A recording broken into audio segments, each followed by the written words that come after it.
আজকে বৃহস্পতিবার না? আজকের এই রাতটা যে জুমার রাত জানেন আপনারা? আমরা বাংলাদেশে মনে করি জুমার দিন শেষে যে রাতটা ওইটা মনে হয় জুমার রাত, আসলে ওইটা শনিবারের রাত। ইয়াউমুস সাবত, ইয়াউমুস সাবত, ইয়াউমুল আহাদ, ইয়াউমুল ইসনাইন, ইয়াউমুল সুলাসা, ইয়াউমুল আরবিআ, ইয়াউমুল খামিস, ইয়াউমুল জুমআহ।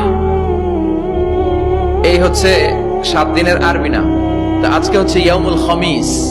এই দিনে বিশ্বনবী রোজা রাখতেন, সোমবার বৃহস্পতিবার সুযোগ হলে রোজা রাখবেন। যারা রোজা রাখবে তাদের জন্য ইন দ্য ডে অফ জাজমেন্টে আল্লাহ স্পেশাল একটা গেট বানাবে জান্নাতে ঢোকার জন্য। ওইটার নাম হচ্ছে রাইয়ান। মান দাখালাহু লাম ইয়াজমা আবাদা। একবার who can enter within this door he will never be thirsty again. একবার যে দরজা দিয়ে জান্নাতে ঢুকতে পারবে আজীবনের জন্য তার গলার তৃষ্ণা মিটে যাবে।